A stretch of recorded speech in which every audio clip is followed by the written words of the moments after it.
Frequency Podcast Network. Stories that matter, podcasts that resonate. Clark, will you listen to me? Let's just find a hotel. I'll call my parents. They'll wire us some money. We can fly home and forget this entire vacation ever happened. That's Beverly D'Angelo as the put-upon Ellen Griswold in the 1980s classic National Lampoon's Vacation, in which the Griswold family runs out of cash on a disastrous road trip. I'm Jordan Heath Rawlings, and you are listening to In This Economy, where we help you understand the systems that create your money problems, from grocery bills to the cost of flights and everything in between. Then, we try to help you figure out a way to just do it anyway. Summer is right around the corner, and a lot of us are dreaming of a holiday. But post-pandemic, it feels like everything, the cost of hotels, the cost of flights, even just the cost of gas or food on a road trip has skyrocketed. So how can you avoid ending up like the Griswolds, but still have a fun and meaningful family vacation in this economy?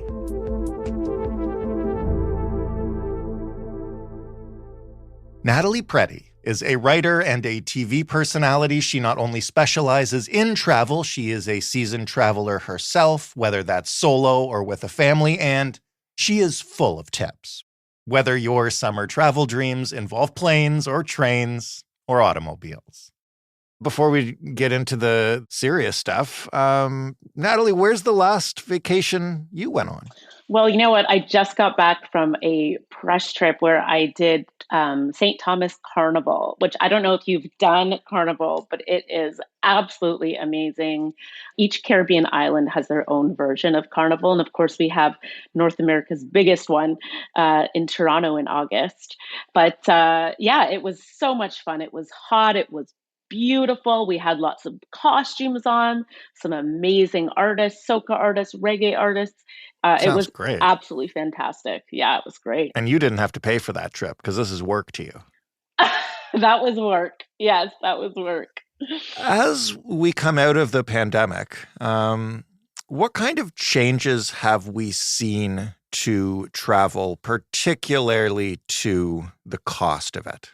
Okay, so as we know, it has gone up, right? So we have inflation. Mm-hmm. And even when we look at the cost of a ticket itself, there have been more taxes added on, especially in Canada. So tourism taxes, airport fees. We have some of the highest airport fees in the world when it comes to people flying in, especially to Pearson, service charges, international service charges, and then just supply and demand. You know, we don't have the staff, we don't have the pilots, we don't have people working in the airport security. You know, we lost so many workers in the pandemic, and we just haven't gotten them back yet. And of course, with Boeing, you know, the issues that they're having, then people are, you know, not wanting to fly Boeing. So airlines have to raise their prices to make up for the people not going on the plane. So there's just so many different things, fuel as well. And I actually read this fact, which I thought was really cool. The International Civil Aviation Organization estimates that by 2026, the aviation industry is going to require 480,000 new techs and 350,000 new pilots. Which is that because of demand? That's because of demand. Yeah, because we lost so many people as well, right? A lot of people took retirement at that time that maybe had 10 more years left. So it's getting back up to where we were, and then, of course, surpassing that. So we shouldn't be expecting prices to come down anytime soon, I guess. Absolutely not, unfortunately. Can you give us a sense, and I know obviously this varies depending on where you're traveling and where you're flying in and out of, but when you add up all the cost increases from fuel to taxes or whatever, how would you compare the cost of traveling now to pre-pandemic? Like, are people who haven't taken a vacation since that time, are they looking at a, 10% more, 20%, 30%? Ballpark it for us. About, I think in Canada, they're saying about 7.8%. Okay. It's continued to go up. So it's not ridiculous. We did, right after the pandemic, there were a lot of people traveling, right? Everyone Right. was doing that revenge travel trend where they were just saying, I was stuck inside, I'm going wherever, whenever. So we saw that there were, a lot more people traveling. That's slowing down now. So in terms of pricing, things are all starting to even out a little bit, and it's not too bad. It's still expensive, and it of course depends on the time of year, depends where you're going.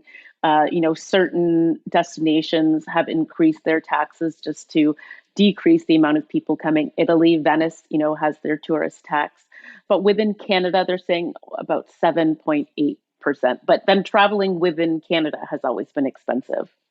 We're going to talk about a whole bunch of different ways to travel or even just to take a vacation in the course of this conversation. But since we started with air travel, how do you get around some of those air travel specific taxes and expenses? What do you do when you take your own vacations? So you have to be flexible with your dates wherever possible. Traveling like a Tuesday to a Tuesday as opposed to a Saturday to a Saturday, you can see a big change in prices. Also, if you book in incognito mode or private browsing, that is very helpful because Hmm. airlines get have cookies, and you go look for that price that you saw yesterday on a certain site, and it's now gone up 10%. So, I highly recommend using private mode or incognito mode. Booking ahead is a huge one. So 60 days out for international is what they recommend, and 28 domestically. But also when it comes to those taxes, we specifically mentioned, Toronto having high airport taxes, looking at smaller airports. So Hmm. I just discovered the other day talking to someone that Jersey City has its own airport. Atlantic City has its own small airport now. At these airports, the taxes are going to be less just because they don't have that traffic. So, just looking at smaller places like that and using an alert service. So I know Google Flights is a famous one. Kayak is my personal favorite. You can put the alerts and it will say whether to buy or whether to hold out or to just wait, Hmm. which I like. And I know Skyscanner just added a button that does this as well. So you can save all your past searches and it will send you alerts as well. So I highly recommend putting one of those on, researching from different computers, ask a friend or a family member to check with the prices from their computer, lots of things like that. And fortunately, it's a little bit trickier, but it can be done. Right. And what do you do? Being flexible on dates is obviously a great one. Yes. We're releasing this episode right before summer vacation when a lot of people who have school-age children can't be flexible on Yeah. dates. How do you beat the kind of A, price chaos, but B, even just general travel chaos of trying to travel in those periods with kids? And maybe in the summer, it's not crazy bad because you have 8 weeks or 9 weeks to play with, but come the Christmas holidays, the March break that kids get, like those are the options, right? Right. And those are unfortunately going to be expensive. You're flying Yeah. over the weeks around Christmas and some hotels, especially down south, will go up 100%. Those flights Hmm. and accommodation, those package deals they're gonna double. Oh, they know they've gotcha. Yeah, exactly. They say you have these dates. So being flexible. And then even then, I traveled this February around, I wanted to go somewhere with my children around March break. And even the week after March break was really expensive because you have to think about, other countries, when are their breaks? Private schools, I think, had 2 weeks off. So if you can avoid those, or even just switch your dates, like I said, the Tuesday to Tuesday as opposed to Saturday to Saturday, Hmm. that will definitely give you some more bonus. But also, I always say to check the hotel's website or the resort's website. If you book through the resort's website, you can often get better deals than package holidays because they will have deals that you can only get online. So let's say you're 4 days and your fifth night is free, or children stay for free, or we're offering 30% off. So I always say if there's a particular resort you want to go to, have a look on their website before you look through the package deals. If you're not doing one of those getaway resort vacations and you don't have the kind of money where you're going to be able to, fly to Italy or somewhere in Europe, what do you recommend people do to get that sense of immersing yourself in another culture without breaking the bank? Well, train travel is huge at the moment for so many reasons because it is more affordable and it is better for the environment. And train travel itself is becoming more glamorized again, or once again, I should say. So you were seeing a lot of chefs offering dining experiences on the Rocky Mountaineer, for instance, or even like Amtrak train stations have their own dining experiences. They're becoming hotbeds for immersion in their cities as well. So train travel is a fantastic idea. And then you, of course, can get to somewhere else. So let's say you're coming from Toronto up to Ottawa or Toronto to Quebec City with Via or something. There are fantastic deals, some great options, and you're still getting to go on a vacation and have a new, exciting experience. Where are the biggest ripoffs for traveling? Eating in the airport. It's the Fair. airport is the Wild West. You're paying $12 for a personal sized bag of chips, which is just complete madness. So I would say eating and drinking at the airport, if you can avoid it, then absolutely do that. What about outside the airport, though? Outside of the airport, anywhere that is super touristy. So let's say you are able to, let's say you're in Italy, for instance, and you want to avoid the main areas along the river in Florence, for instance. Around there, there's going to be a lot of tourist traps. The food probably won't be that great.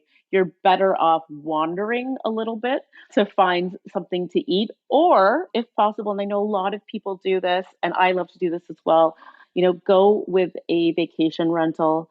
So you are making a few meals at home, even just, a small room that has a toaster and a kettle, Right. and then you can make your own toast in the morning. So that saves you meal on your breakfast. Have your cup of tea, have your coffee in the morning. Those are fantastic. So you could still stay in the hotel and just have those little amenities on the side.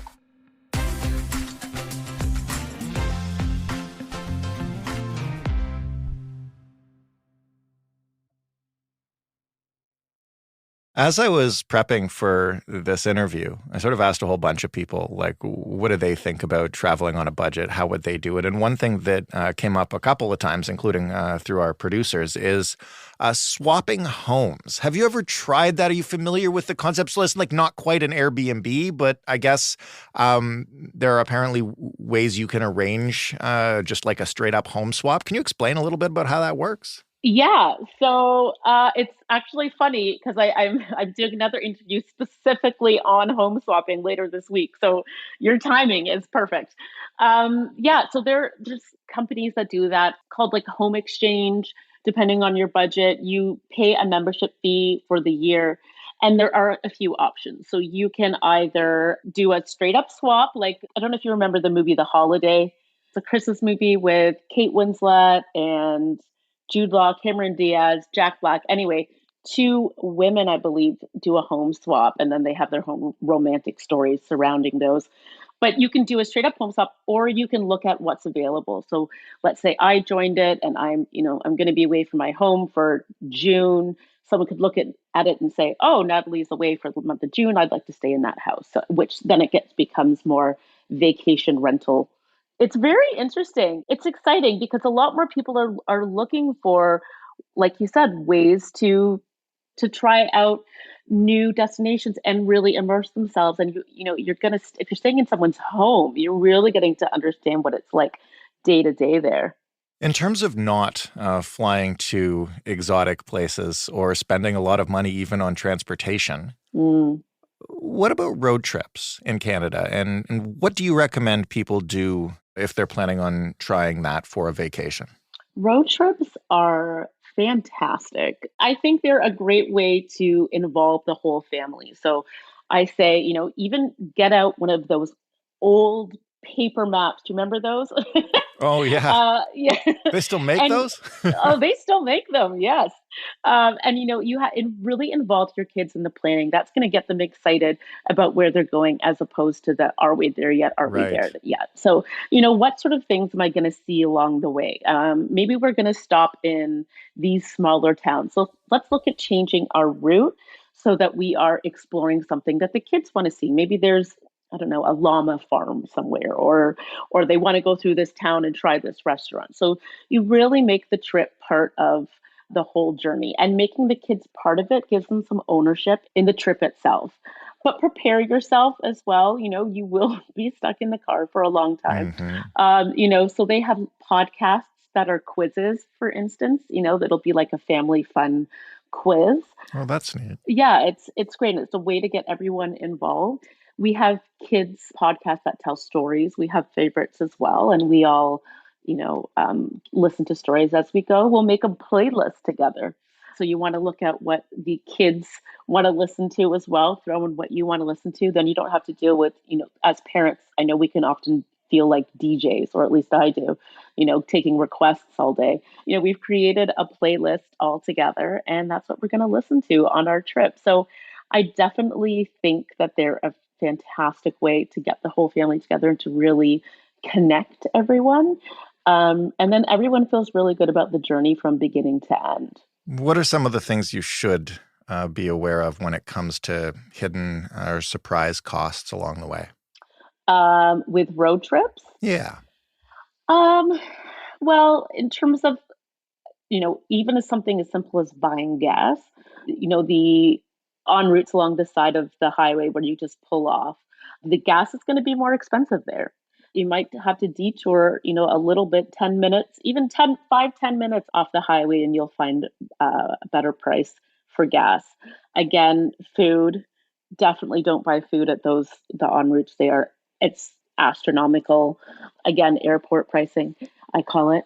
And looking at planning your meals out as well, planning where you're going to eat. Right. Maybe you stay in a vacation rental, or you stay in a hotel that has some amenities, so you can make your own breakfast in the morning, or you book a hotel that maybe has breakfast included, and there you've already saved yourself a meal. Snacks, I am the most like The most prepared I snacker. prepared snacker. I like to have everything, and I keep them hidden around the car so we don't eat everything in about 15 minutes, which would totally happen. So making sure you are prepared, and of course safety, right? You have something goes wrong with the car, make sure that you are prepared with your insurance. You know who to call. If it's completely unexpected, you could end up in a pickle. Tow trucks can be a lot of money. So you just really want to have a plan B all the time. One other thing that came up that I have to ask you about. Tell me the best way to use your travel points. You must have some hacks and tips, or certain points that are worth it and certain points that are not. How do you navigate travel points? So I have a card that I have been using for a very long time, and I really like it. So, so I use the TD Infinite Travel. There are so many to go with. I mean, overall, based on all the research that I've done, the American Express Cobalt has some of the highest earnings, and you can get like 5 points on your dining, on your groceries, flexible ways to spend your points as well. In terms of airline cards, the best one is the TD Aeroplan Visa. The only thing with Aeroplan is it can be a little bit tricky to figure out how to maximize your spending with them, Hmm. how to maximize the use of those points. But it's a great card when it comes to rewards. And what I really like about this card, they have $100 Nexus fee rebate every 2 years. So I have a Nexus. It's a fantastic card. I love it. It makes traveling to and from the States so much easier. And, you get the rebate on that as well. And if you're looking for a no fee travel card, the American Express Green Card is a great one. It really depends on where you're traveling the most often. I know my Hmm. sister has the Marriott Bonvoy American Express, and She loves it because she travels a lot for work and she always stays in a Marriott. And that's where she would see the majority of her budget go is the hotels. So she can really maximize on, discounted stays, upgrades, because she's there, many times throughout the month, she's able to really maximize the Bonvoy points. The Aeroplan, I also really like Aeroplan. They have great things. They have their own deals with certain stores. So I know Uber, Starbucks, you can get points with, but also even small things like free Wi-Fi is, at 1,000 points, I think, or something like that. So even if you have a small increment, there's still ways that you can use them as you travel. And of course, in Canada, we have so few airlines Yeah. that that airplane. I end up flying Air Canada or one of the Star Alliance, which is like United, British Airways, those airlines anyway, and I can use them on those airlines as well. It really depends how you spend your travel dollars. Are you flying? I mean, the one I have, the TD Travel Infinite, I really like because I can use it on Expedia for TD. So I can save money on renting a car and it's a point to a dollar. So it's fantastic. And I get at least one flight and hotel a year on it. So yeah, it's just using it for, whatever you think you're going to use it for most. And also using that card for your everyday purchases. Right. That's one thing I say as well. If you have a travel card, use it for your groceries, use it for your gas, use it for whatever you can, pay it off at the end of the month, so it's not like you are gathering loads of debt, but then you are really turning all of your everyday purchases into points that you can use. Last question, and it's a bit of a detailed one because I want to understand your process. So far, I've been asking you for a whole lot of tips in various ways. The last thing I'd love for you to do is for somebody traveling on a budget, or let's say you yourself have a budget, walk me through your process of planning your vacation to get the most for your money. Okay. Well, I will look at, first of all, I think about where I want to go. Do I have the kids with me or not? So let's say it's my family of five. I would go to kayak. I would look at the flights. I'd set an alert.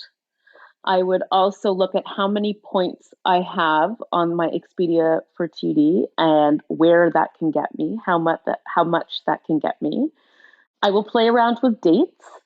Looking at a lot of sites will now show me the most expensive days and the cheapest days. Now, all of this I have done in incognito mode because I don't Right. want it to be tracked. And that's my biggest pet peeve is when I've forgotten to do that and what I have put in is now 10 times the price. So definitely in incognito mode. And then I will probably check it over the next week, have a look at the deal on a bunch of different websites. I will usually call the hotel as well and say, this is what I'm looking at. Are there any deals coming up? And usually when you call the hotel, they will throw in an upgrade, or will tell you, we've got this sale coming up in a few days. Depending on the time of year, if I know a Black Friday is coming up or there's going to be a sale, I'll hold off for that. And then I will usually press the buy button on a Tuesday because we know that Huh. flights tend to be a little bit cheaper for buying on a Tuesday. Now, I don't know the science behind this, but this I've heard it from a few people and a few travel agents as well say, let's wait till Tuesday to book it. Um, so I press the buy button, but I'll usually take about a week to just suss things out, write down some options, play around, make some phone calls, and even ask some travel agent friends. It doesn't hurt to pick up the phone, which I know we all hate doing, Yeah. but to pick up the phone and say, or even shoot someone an email and say, hey, I was looking at this. What type of prices are you seeing on that? And again, even if you are incognito mode, it doesn't hurt to check it out from someone else, from someone else's computer, just to make sure that you are not, getting a completely different number. And then I book it. If I've decided it's somewhere that I want to go, I don't usually sit on it for too long.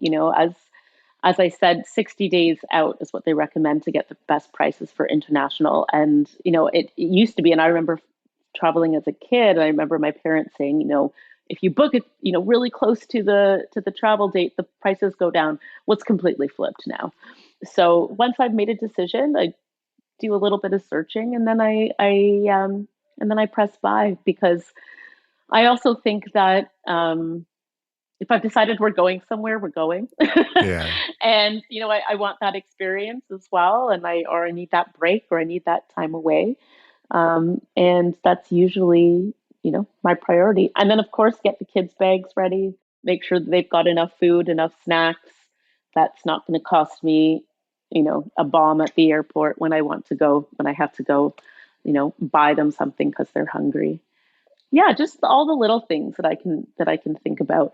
But I think you also, and one thing that I will balance is the convenience of travel and the budget. I think you can't forget convenience as well, because going through the airport can be stressful, right? Traveling with kids can be stressful. Mm-hmm. They have a lot of stuff. So, what things can you do that are going to mitigate the inconvenience of traveling with kids? So, if it's going to cost me an extra $10 to have diapers shipped to where I'm going, as opposed to putting a week's worth of diapers in a suitcase that I'll probably have to check anyway, I would do that. If it comes to renting some baby gear, if we're staying at a rental property or something and renting it while I'm down there, which is maybe going to cost me an extra $50 for the week, I would rather do that, just to avoid the inconvenience of carrying all the baby gear through the airport. And the baby, I assume. And the baby. Don't forget the baby. Don't forget the baby. Yeah. That's the best travel advice we've got. Don't forget the baby. Natalie, thank you so much for this. It's been a pleasure, and hopefully people have listened to this and can save a few bucks and still get out there this summer. My pleasure. Thanks for having me. Natalie Preddy is a writer and a broadcaster. She specializes in travel, and thanks so much to her for sharing that intel with us. I will definitely be booking my flights in incognito mode from now on. Do you have a money problem, or even a question about some weird aspect of the economy and how it really works these days? We want to hear from you. You can email us at hello@itepod.ca, or you can call us and just talk about it. You can leave a voicemail by calling 416-935-5935. We don't need your real name, but we do need your real numbers, those of your financial problem, and of course, your digits, so we can call you back and talk about it.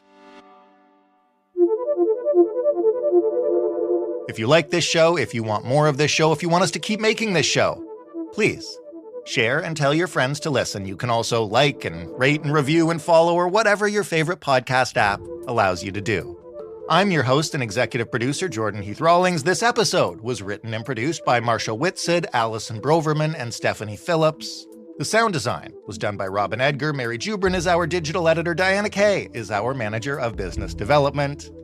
Together, that makes us the Frequency Podcast Network, a division of Rogers. Thanks for listening. We'll talk soon on In This Economy.